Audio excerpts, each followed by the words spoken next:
Hello and welcome everyone to this webinar.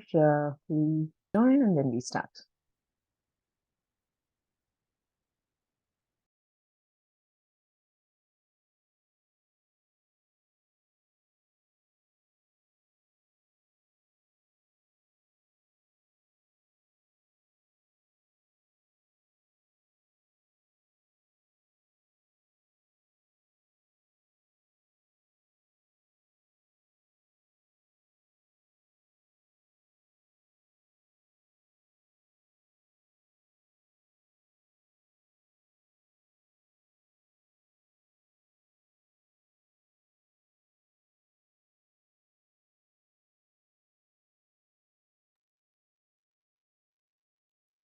Okay, welcome everyone. Good afternoon, good evening, good morning, wherever in the world you're joining from.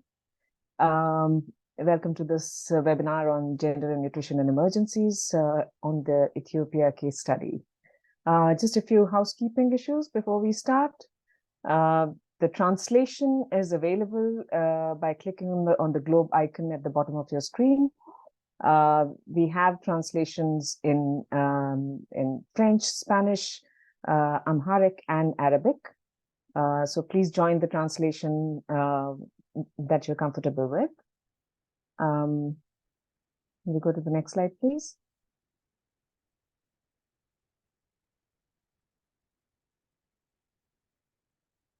So what you see on this slide are logos of the organizations who are part of the Global Nutrition Cluster Technical Alliance working groups and the donors. The webinar support is provided by the webinar working group. And of course, the webinars would not be possible without the support of our donors. Next slide, please. Just a few things to consider as we go through the webinar. We request you to keep your camera off and microphone muted. We respect and all questions and inputs are valid and respected. Since we are here for the same objective, respect and empathy is key. The main language for the workshop will be in English, but as I mentioned, we have translations in Amharic, as well as French and Spanish and Arabic. The resources will be shared in the chat during the webinar, and the webinar will be recorded and shared after it is completed. We request you to put your questions as we go through the presentations in the Q&A section, which will be answered during the Q&A part of the webinar. I see quite a few people have already joined, so please introduce yourselves in the chat. What is your name and your position? What organization are you with? And most important, what brings you here to this webinar? The overall goal of the webinars that we conduct as part of the Global Nutrition Cluster Technical Alliance is to improve nutrition outcomes for women, adolescent girls, and children through an integrated gender responsive nutrition programs. Through the work we do, as well as through these webinars. And the objective of this particular webinar is to share with all of you the links between gender, GBV, and nutrition, and the actions to take to address the gaps. And we are taking the Ethiopia case study as a case study for today. To quickly go through it's quite a packed session, and we intend to cover a lot of ground, but we hope to leave a lot of some time for the questions and discussion as well. So we'll start with the overview of the technical support being provided by the Alliance and the Gender and GBV working group, and then we go into the Ethiopia the case study and different aspects of that. We will end with a question and discussion and how you can request support.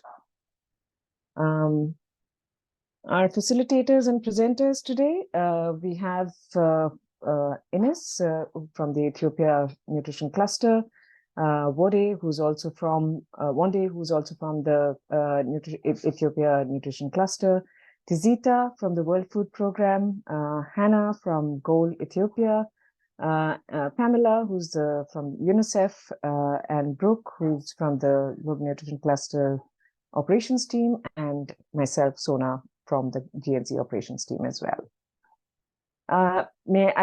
I would also like to acknowledge our interpreters, Claudia, who will be interpreting in Spanish, Helen in French, Rashid in Arabic, and Rebecca in Amharic. Thank you for joining us today, the interpreters, and I know that's a very difficult task, so thank you for that. Can we go to the next slide? Yeah. For this overview of the GNC technical support and the Gender and GBV working group, let me hand it over to Brooke. Over to you, Brooke. Great, thanks everybody. Thanks, Sona.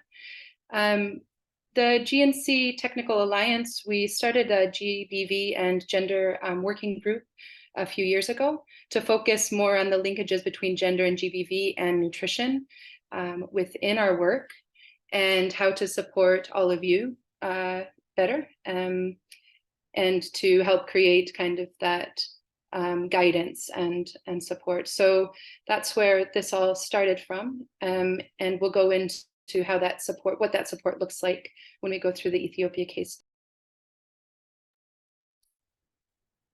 But to start, we'll do a little bit of an overview of gender, GBV, and nutrition, and why it's linked and why it's important. We know that more than 1 billion women globally, they're experiencing at least one form of malnutrition. It affects them and their children in different ways. During pregnancy, poor diets, if that's lacking in key nutrients, it can cause health concerns and even death. Undernutrition can also lead to complications in the child, including stillbirth, low birth weight, wasting, and developmental delays for the children. That all said, there's a scarcity of global guidance and data on maternal nutrition. Global guidance is being developed now, but it's still quite scarce. Investments in the nutrition of women and girls prior to when, if they choose to enter pregnancy, builds a positive intergenerational cycle. GBV also affects the nutrition of the mother, caregiver, and child, and we'll go into that a little bit in just a second. So as I said, a number of economic, social, and cultural factors contribute to gender inequality, and that limits access to optimal nutrition for women and girls. Nutrition and gender, they're intimately interconnected. The biology of nutrition is wrapped within sociology and politics of how food's produced and consumed, and how nutrition services are provided and used. Most nutrition initiatives, they fail to recognize women and girls as right holders themselves. It unintentionally focuses them as a means to a better outcome in the children. So changing that perspective, as that perspective reinforces gender stereotypes that womanhood equals motherhood. So it's important that we have a separation when we think about maternal nutrition, women's nutrition, and childhood nutrition. Women and children's rights to health and good nutrition, they're equally important, and we must remember that both can be met. A good framework for that perspective is the gender transformative framework for nutrition. It expands upon the UNICEF framework that we're all most likely quite used to, and it provides an analysis using 3 empowerment components. I'll show you that in one second. Surrounding that are 7 areas that outline the relationship between diet and disease as it relates to nutrition. These are all pieces of the puzzle. Not one is more important than the other, and they're all critical for achieving good nutrition and gender equality. This is the framework here.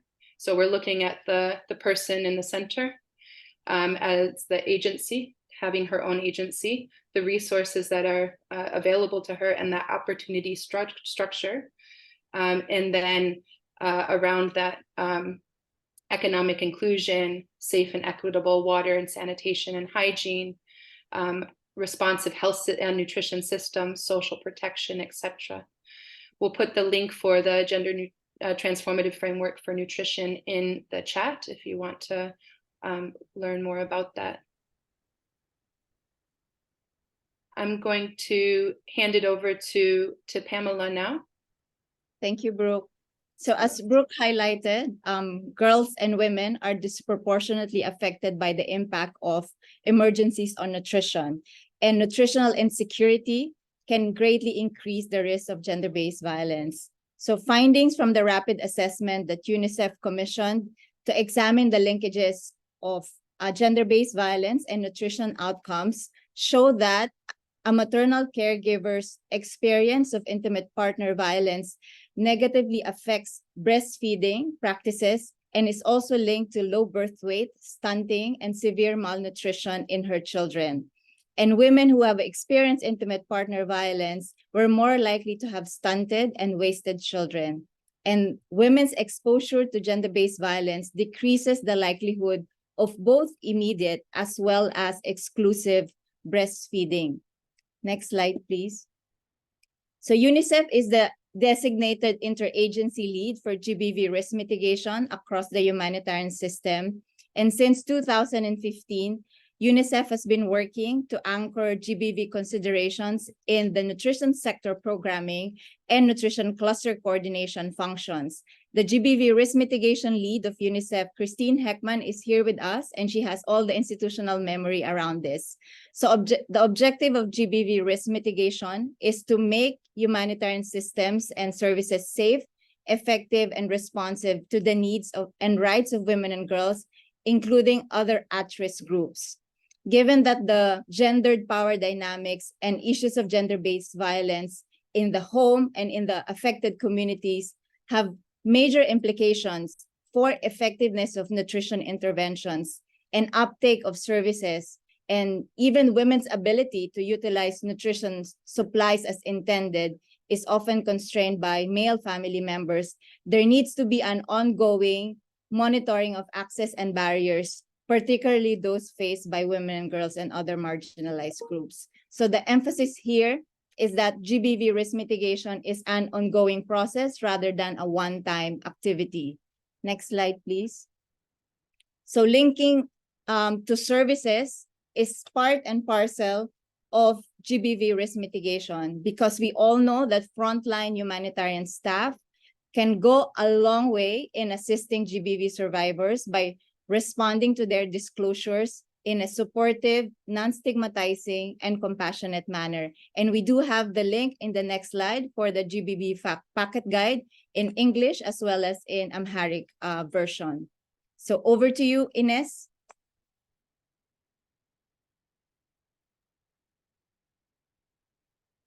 Yes. Thank you, Pamela. I hope you can listen to me.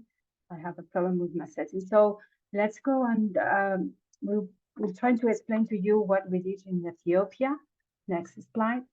So we were facing a lot of crisis in Ethiopia last year, and we realized how women were affected by malnutrition, but also how weak was our support in terms of gender. So we develop a TORs for the Technical Alliance support request, not for helping us only on nutrition, maternal nutrition issues, but also on more global gender and nutrition analysis.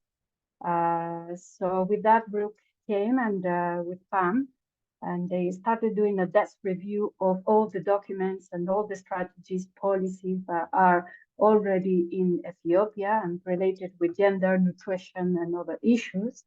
And then we have several consultations with the strategic advisory group on the cluster, with all the members, with donors, GBV actors, and so on. Then we developed a kind of roadmap action with all the partners. It was a multi-stakeholder action planning that was conducted in Addis.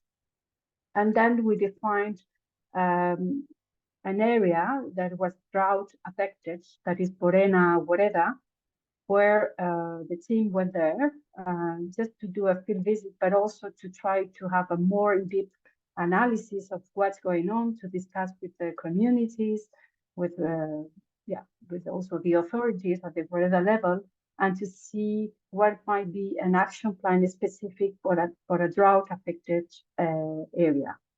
And then we finalize with the conclusions and key recommendations that were endorsed by all the cluster members, and we produce a final report. We also have gender focal points and champions amongst all the cluster partners. So that was something that was positive in the process, but also the fact that at the end, we managed to have also a kind of stories to tell on gender and nutrition to better visualize what is the outcome of this support. Over to you, Hannah, for the rest. Thank you, Ines. So I'll take over on the analysis of the country situation. So on this one, we can see two crises that are very much challenging our country. And the first one will be on the warring conflict. Specifically, we have specifically conducted some research on the northern Ethiopia that has been affected under warring conflict, where the lives of many have been affected, but women and children were prominently challenged. There were many that were displaced, and a lot of sexual violences have been reported. So when we go through the main challenges that were observed, where the first one could be the loss of livelihoods of individuals, food insecurity were increasing, undernutrition were reported, a lot of gender-based violences have been recorded, mental health issues have been there, lack of access to basic services, as well as looting and destruction of facilities such as the health, education systems were there.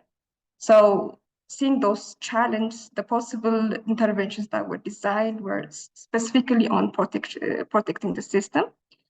This could be seen as protecting the health system, the nutrition system, the wash, as well as other systems that were prominently used by the community.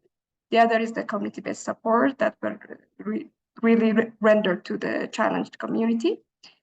Psychosocial cares, gender-based integration systems, and gender-sensitive programming were also designed and provided. Also, there were accountability to the affected population that were very much considered during our programming. Next slide, please. So the second scenario will be on the growth as well as climate change. A lot of climate change and growth has been there within the community. Specifically, again, a lot of lives have been challenged, but specifically the women and children have been prominently challenged, and a lot of pastoralists, agro-pastoralists, and farmers have been displaced from their places.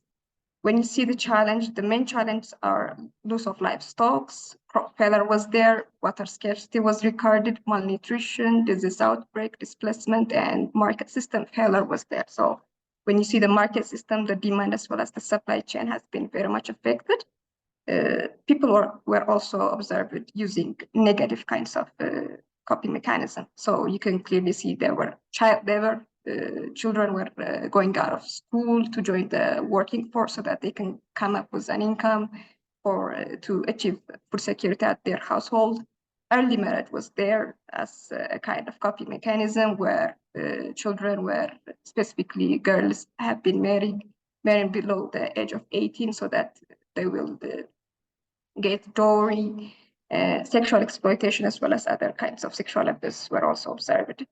So when we see the possible intervention for such kind of challenge, of course, there were distribution of food and water for community, nutrition screening and treatment have been also conducted, health and hygiene promotion were there, livelihood supports and resilient buildings were also observed. When we do all these activities, gender sensitivity, gender responsiveness, as well as GBV integration were also considered.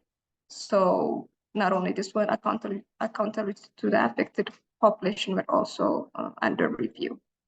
Next slide, please.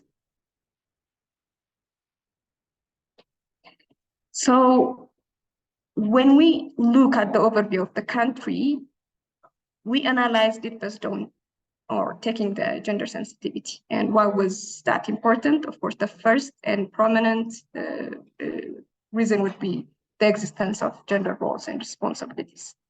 So when we see gender and responsibilities are not the same for men and women, and due to those crises, all the gender roles and responsibilities might be changed for these groups too. So when we see the challenge, there were increased workload, for example, in terms of growth. We have seen that women that were prominently engaged in household works now were forced to engage into income supporting. So the workload was very high. A reduced care was there since women were taking a lot of household as well as income generating activities. A very minimal timing was given for their children as well as themselves. There were social norms. So whenever there is disease outbreaks, specifically women were exposed to take care of their household members, which exposed them to communicable diseases. Gender inequalities were there, and risk of violence is not also the same for all. So you can clearly see that during conflict, men were exposed to physical abuses as well as days where women and children were much exposed to displacement and violence.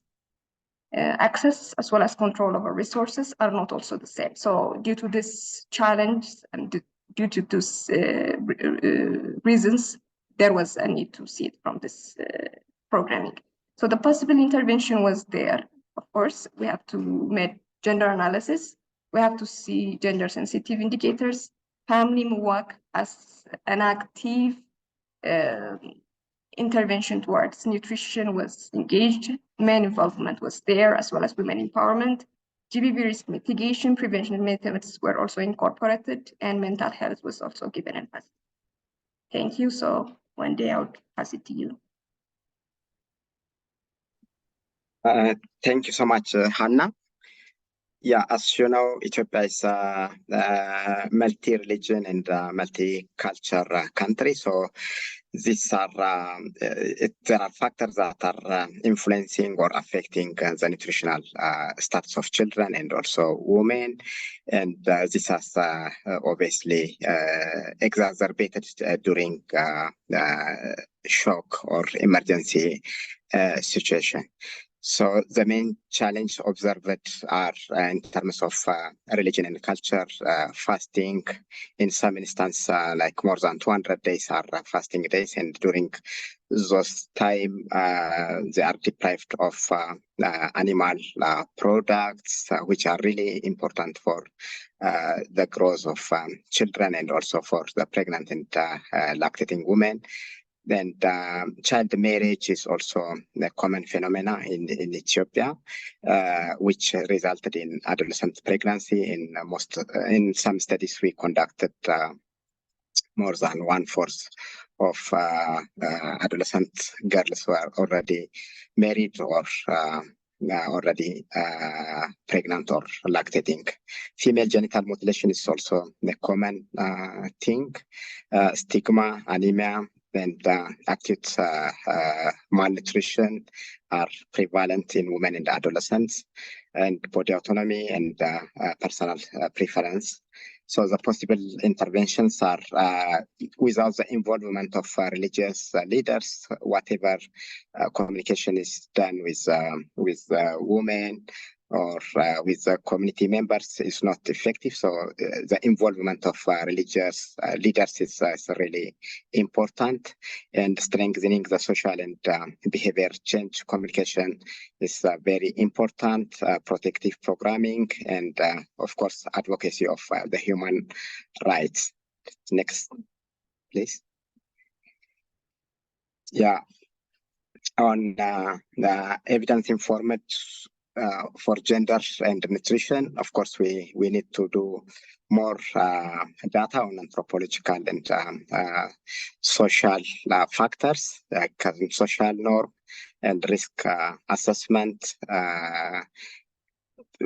basically, we do the nutritional status of women of reproductive age and also food security assessment, but also in terms of the intake of nutritious food, especially for women of reproductive age, is very important. We need to understand, even in a good scenario or condition where there is adequate food security, there is an intra-household dynamics. Mainly, food will be available first for men, and women come. They are first in when it comes to cooking, but when it comes to eating, they come at last. So understanding that dynamics is also important, and also violence of food distribution, access to care, and so on. And the other part is shelter and privacy, and roles of responsibilities. Next slide, please. Yeah, as it has been initially mentioned by Brooke, there are data gap overall with regard to gender. So gender-based interventions are there, and we need to have gender disaggregated data when there is also climate change effects like drought, floods, and so on. And we really need to do the gender and nutrition analysis when we do the humanitarian need overview. Basically, it's identifying only the need, but it has to be further disaggregated by gender throughout overall the program cycle, starting from the assessment and also throughout the implementation. Also, the data we have should be gender disaggregated, and we need to be more informed on gender. And of course, the package should be tailored towards gender and nutrition action in humanitarian settings. The main one in Ethiopia are like drought, floods, and conflict. Over to you, Ines. Thank you, Wande. So what are the actions that we put in the action plan, and where are we now currently, and what are the challenges for implementing those actions? Next slide, please. Okay, so there are some of the interventions that are on track because there are opportunities and things that are helping us to progress, like the capacity on gender and GBV mitigation, because it was something that was lacking. We realized why we were working in silos. So there are some opportunities led by UNICEF. UNICEF, as Pamela was explaining, is leading that part, and they are training all the cluster members in drought-affected regions mainly, but then we will do it in other regions later on. And we have also WFP, so Tizita will be coming after explaining what are the things that they are doing on that area. In terms of advocacy and resource mobilization, it was said that we need more funding for this gender mainstreaming in the nutrition response. So currently we're doing a lot of advocacy through stories that we are trying to tell to explain how women are suffering in Ethiopia and what is needed. But also we have what we call the nutrition-centric humanitarian development and this nexus that is ongoing currently in the planning phases. So we do think the gender will be a focus, and it's going to be an opportunity also for having more resources, but also having more attention on this. On the leadership and coordination, at the Ministry of Health, we have a core team now, and the people working specifically on women nutrition. We have partners that are allied in terms of gender, like Arline, and also we have the Germans, the GIC, and also we have included discussions around gender and nutrition in the inter-cluster coordination group with all the clusters and with OCHA. We have an interagency group on gender. We have a focal point, that is Hannah, and she's also leading this discussion with all the agencies. And also we have an HCT, Humanitarian Country Team Gender Roadmap. So we are part of that also. We want to have this leadership and also coordinate with others. Lots of partners, NGOs are doing a lot of activities in the ground. So I just mentioned some of the NGOs like Plan International, Goal, Action Against Hunger, and WFP. UNICEF also is doing a lot of interventions. And also there has been a new gender analysis on the nutrition information platform that is also quite relevant and aligned with our analysis. In terms of policies and guidelines, I think Luke said in the beginning, there's not enough guidelines in terms of women nutrition, but currently UNICEF is developing a new guidelines. So we see it as a huge opportunity because one of the key recommendations from this analysis was to have specific guidelines for the women that are really highly affected in Ethiopia by acute malnutrition. So this is going to be a great opportunity again, these new guidelines coming from UNICEF next year. And then we have also a huge opportunity on the community agenda for nutrition to integrate gender. Slide. Other actions that are really still in the earlier stages and we need to enhance and reinforce is the accountability to affected populations.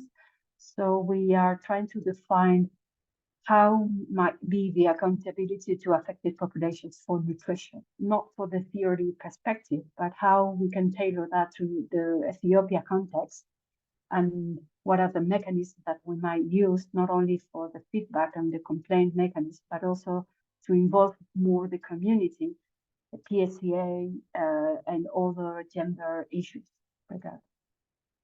Working with other sectors, yes, we have the safety net program that has nutrition champions, women nutrition champions working in the community. There's their support so to some vulnerable populations, and we are trying also to work closely with UNICEF that they have a big agenda on adolescent and nutrition with the Ministry of Health. In terms of participation of local and national organizations, it was one of the key recommendations, how we can include more women-led organizations to be part of the cluster. And this is easily done at the subnational level, but at the federal level, we need to be more engaging and having those main actors in our meetings and in our coordinations platforms. There are some challenges that I want to share with you. One is the resources and dedicated time to these things. So we are lucky to have a focal point, a gender focal point in the cluster that she's helping us to do all these things, but it takes time for her and for us. And we don't have resources, additional resources for all those kind of things. So we are capitalizing on the partners' availability to do the trainings and to engage in this process. And also, I think that the changes in the monitoring systems led by the government takes a time. So one day was talking about the data that is not disaggregated and things like that, because we are working with a system that is already there, and we need to influence and to change and to adapt. It will take a little bit of time. So thank you. That's all for my side, and hand over to Zizita. Over to you. Thank you so much, Ines. Hello, everybody. Greetings from Adama, Ethiopia. In the next few minutes, I'm going to highlight our experience in terms of integrating gender and GBV in nutrition intervention. Effective nutrition outcome is unthinkable without proper gender protection and accountability to affected population lanes. As it's already mentioned,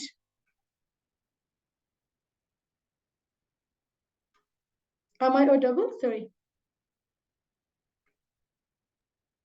We can hear you well, Tisita. Thank you so much. Okay. So effective nutrition outcome is unthinkable without proper gender protection and accountability to affected population lens. As it's already mentioned by previous speakers, these two concepts are really intertwined, one affecting the other. Gender inequality and GVB increase vulnerability to food insecurity and malnutrition, and also food insecurity and malnutrition also increases the risk to gender inequality and gender-based violence. So WFP integrates this cross-cutting concepts throughout the program cycle approach, from need assessment to program design, implementation, monitoring, and evaluation phase. During need assessment and program design, our programs are measured against gender and age matrix, and also during implementation these commitments are duly integrated. During implementation, we have field level agreement and the memorandum of understanding with cooperating partners at different levels with government or non-governmental organization. In those agreements, gender and protection commitments are duly reflected or integrated. Besides, the other key component in our nutrition programming is a community empowerment issue. Community women are trained and deployed to facilitate food distribution as well as nutrition message cascading to the community. The other thing related to this aspect is community feedback and response mechanism. We have established these platforms operating local language at service centers to hear from community and also respond to their queries. Besides, during service setup, treatment centers are established close to the community centers by giving due consideration to safety issue and also reduce travel time to beneficiaries coming to the sites. The other aspect is also distribution scheduling. When we do distribution scheduling, we do it in close consultation with the community to do no harm. To do no harm. The other key element also in our nutrition intervention is nutrition social behavioral change communication. This approach also targets men and women to challenge existing stereotype and encourage male engagement on child care, nutrition, and cooking demonstration practice. As you know, most of the time in our context, usually mothers are responsible for child care and cooking at home. So to challenge the existing gender stereotypes and social norms, we are encouraging or targeting the involvement of both men and women. Yeah, next slide, please. Yeah, the community feedback response I mentioned earlier, there are dedicated hotline number, as I said, to hear from the community and also respond to their inquiries. Next slide, please. Yes, and also in the capacity strengthening training for partners, we integrate cross-cutting issues, including gender, PSA, accountability to affected population as cross-cutting issue. So they are, part and parcel of the activities we do. They are not add-on. Next slide, please. Yes. Also under our nutrition sensitive programming, we do in partnership with various stakeholders, we also do resilience building and activities such as Rural Women Economic Empowerment Initiative. This one targets smallholder farmers, mainly to increase productivity, to increase their income, to increase their food security, to increase access to financial resources and the like.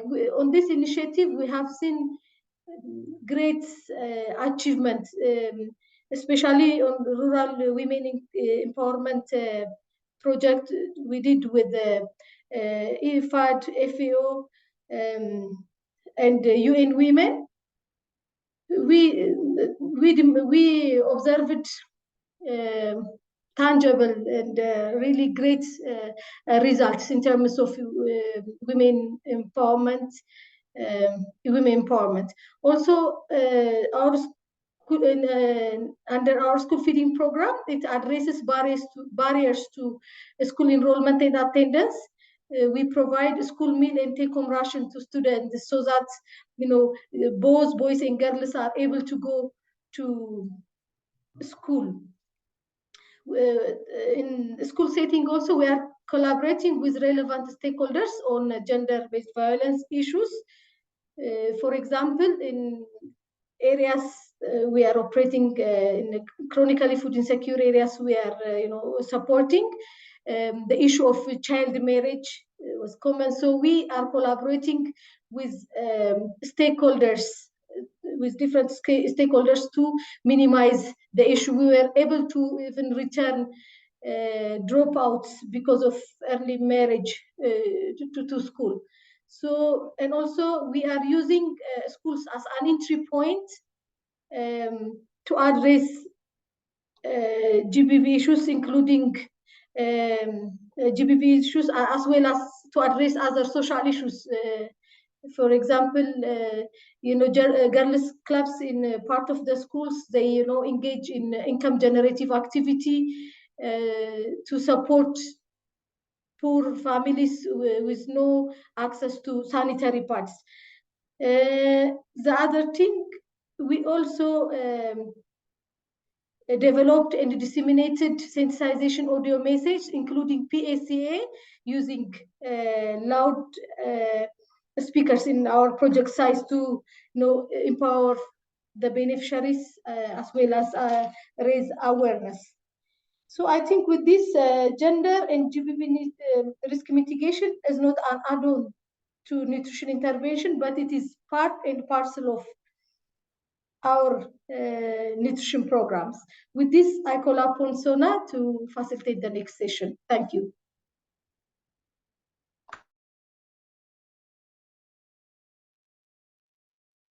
Thank you, Tizita. Thank you very much. Now, we would now like to open the floor for questions and answers, and we already have a few questions in the Q&A box, so we will start with that. If you have any more questions, please do add on to those in the Q&A box itself. And please note that it might get missed if you write it in the chat box. So let's start with the questions that are there already. We have a question from Janet on what does body autonomy refer to under religious and cultural problems? I think this referred to the situational analysis. So would anyone from the team like to respond to that? Maybe I will ask Hannah to comment. Yeah, sure. Thank you. I think when we say body autonomy, we refer to the choice to do with our body, with ourselves. So when we see some of the problems are engaging in early marriage, so we believe that these marriage issues are forced. So those girls as well as boys do not have body autonomy.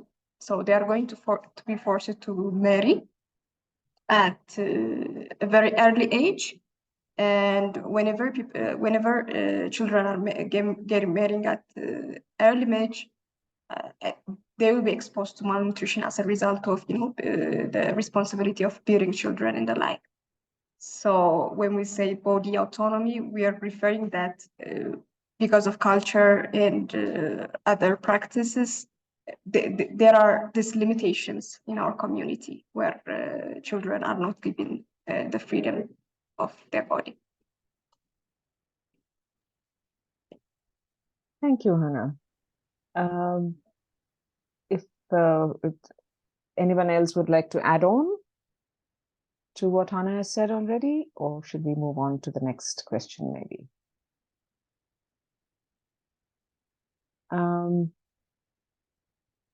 Okay, we also have a question around a request to touch a little more on the connection between FGM and nutrition. Who would like to respond to that? Just a little more explanation around the relationship between FGM and nutrition. Pamela, yeah. Yes, please. I'll kickstart the discussion and perhaps initial answers. So we know that food insecurity and malnutrition are push factors for child marriage. And families facing food scarcity may marry off their daughters to help meet their nutritional needs and increase resources for the other children in the family. And then in some ways, it's linked to the issue of female genital mutilation, which is also a type of gender-based violence, as it is often considered a necessary part of raising a girl in some cultures and a way to prepare her for adulthood and eventually marriage. So these are quite interlinked. And then the fact that an adolescent girl who is a survivor of female genital mutilation and cutting, being a survivor of gender-based violence itself, often lend to the fact that they're quite isolated and they have limited resources, networks, and access to humanitarian aid. So those are some of the initial ways that we could explain the linkages between female genital mutilation, GBV, and nutrition. Over to you, Sona. Thank you, Pamela. Would anyone else from the panelists like to add on to this? I think it was pretty clear. But if anyone wants to add on from their experiences as well. If not, maybe we can go to the next question. There's a request to give examples of different packages of gender and nutrition, depending on the context of drought, floods, or conflict. Brooke, would you like to take this one on? Or anyone? I can start. Yeah, sure. The packages and the frameworks that are generally used are appropriate for multiple contexts. There's a link we can put in the chat for resources for all of those.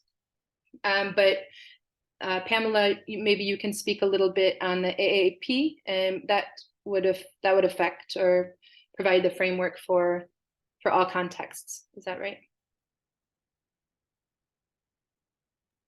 Yes, I also incorporated that to one of the answered questions. So perhaps in relation to being able to identify as well as address the barriers that nutrition services and services delivery may face, we do have the barriers analysis framework, the availability, accessibility, acceptability, and quality framework, which may be relevant to be able to surface those gender GBV related constraints and barriers that can affect the way our nutrition programming is designed and is delivered in various contexts. So I shared the link to the generic one, but we were able to actually customize the AAAQ framework for the context of Ethiopia based on secondary data review and previous surveys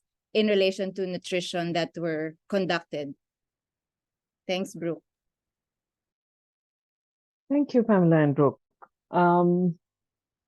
I also missed mentioning that there some of the questions are answered already in the box itself, in the Q&A box. And I'm not looking at those questions because they have already been answered. I think that there's one question for the Ethiopia team on war and conflict occurred in Oromia too. Why isn't that being considered right now? So I mean in the presentation. So maybe Ines and team, would you like to take that on? Yes, thank you, Sona, and thank you for the question. It's a really good one. Actually, the idea of this first gender and nutrition analysis is what to open our eyes, and then we start to focus in drought-affected areas. But it does not mean that our work is going to stop here. Our idea is to continue and also to go to areas that are also affected by conflict floods on others. So it was really a good starting point. And also there has been more analysis done by others in conflict-affected areas. So the idea with Hannah and the group and the gender interagency group is just to pull all the information also. But for us as nutrition cluster, we will continue this type of analysis and include conflict-affected areas also. Thanks. Yes, to add on what Ines has mentioned, we're not denying that conflicts are not everywhere in the country. Mostly there are also conflicts in the Oromia region, but we're just taking an example of the northern. And for the sake of drought, of course, drought is like in many places of the country, but we're just looking for the Borana side. So we're not denying or we're not saying that there is no conflict as well as drought in the other part of the country. Okay, thank you for that clarification, Anna and Ines. We have another question around, do you have any guidance, evidence, case studies of GBV and nutrition interventions carried out in the LAC region? Maybe Brooke or Pamela could respond to this. Any guidance, evidence, or case studies of GBV and nutrition interventions in the LAC region? There are. We have some, and we can link some resources in the chat. Pamela, can you think of a specific one to highlight right now? I know that it's very much a focus, but thinking of a specific one at the moment. Perhaps we can circle back on that and get additional information from our LACRO colleagues.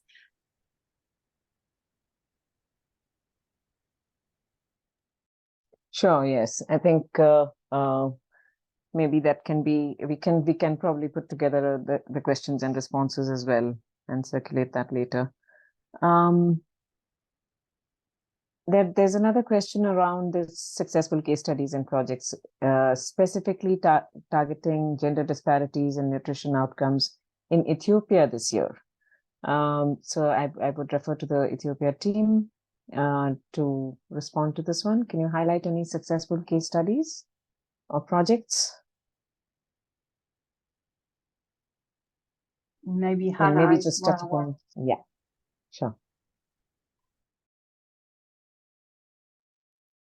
Well, on the success stories, I think many organizations will have their own kind of intervention that brought success.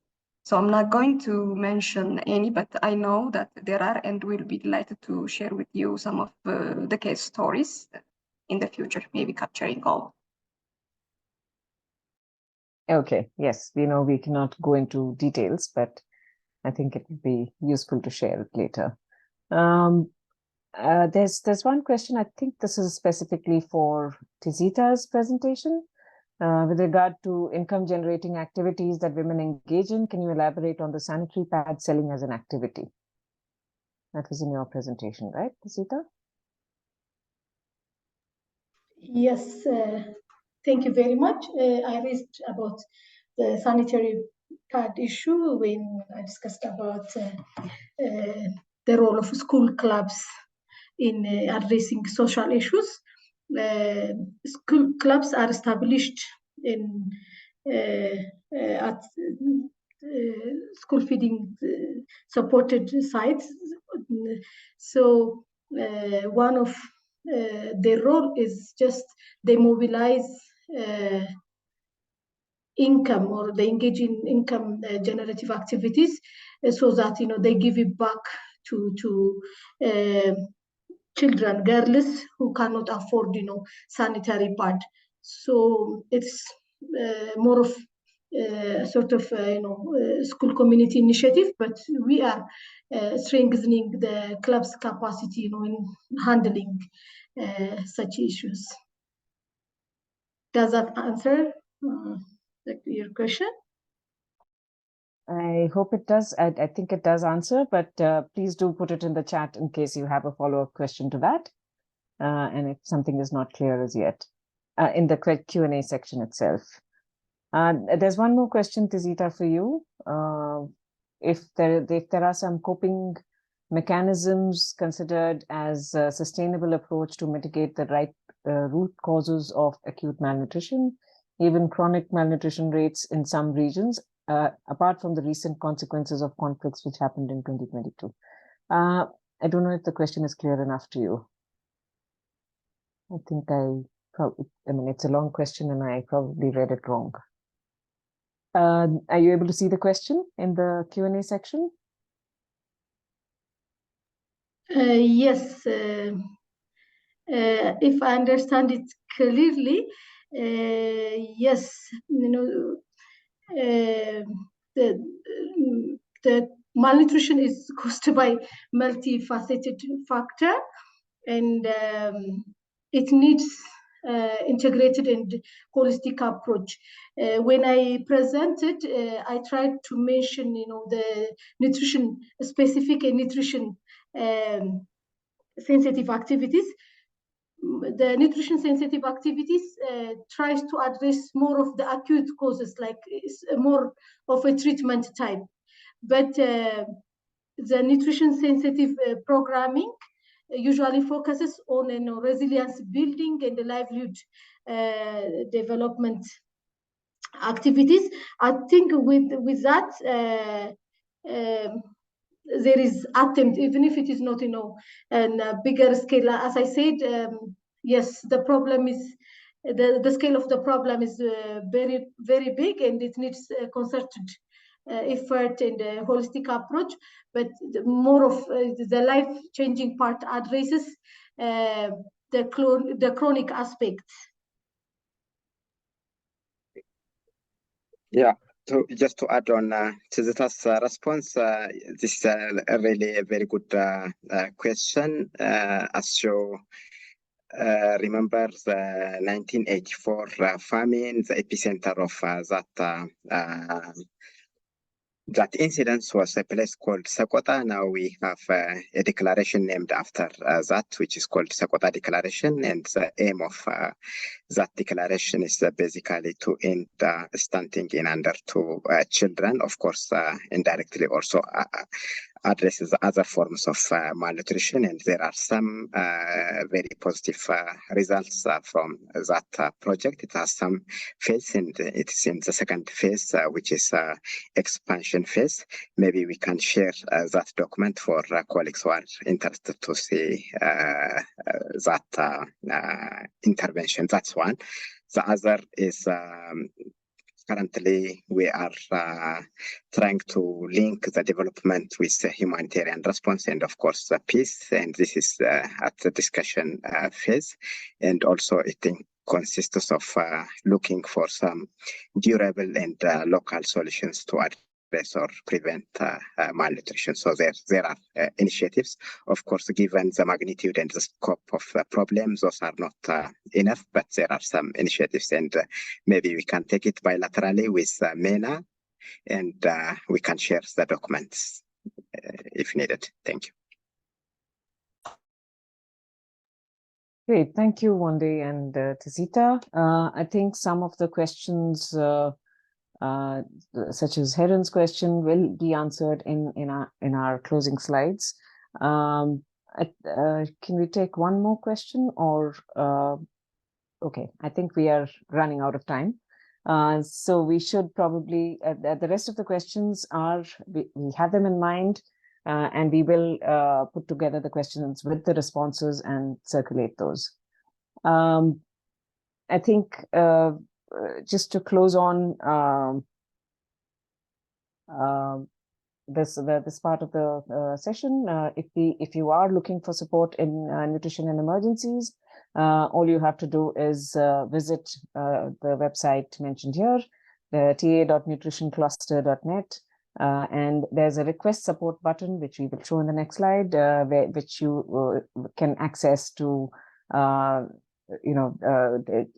just fill up a quick form, a simple form, and we will respond to you very quickly in terms of collaborations or any technical support that is required. Can we go back to the previous slide? Okay. Yes, so I mean, the kind of support that you can request for can be remote. It can be in-country technical support. You may want to hire a consultant directly. We have a consultant roster that we can refer to and connect you to the right kind of consultant. You may want quick technical advice, where we have the GNC GNC help desk that provides that kind of support, or you may want peer support as well, for which you can go into nnet.org. So these, I mean, any kind of support on nutrition in emergencies is a very simple click of button. So thank you for joining us today. I know the question answer section is usually not enough time, but thank you all for staying with us and for your very pertinent questions. Thank you to the panelists as well for their presentations. As you close, there will be a brief webinar evaluation, which will take you less than 5 minutes. It will pop up as you close the webinar, and please do fill in your feedback, and we will definitely take note of whatever suggestions you may have in there. Thank you so much. Thank you all. Thank you to the panelists and the interpreters. Thank you so much for being here today. Thank you all. Thank you, everyone.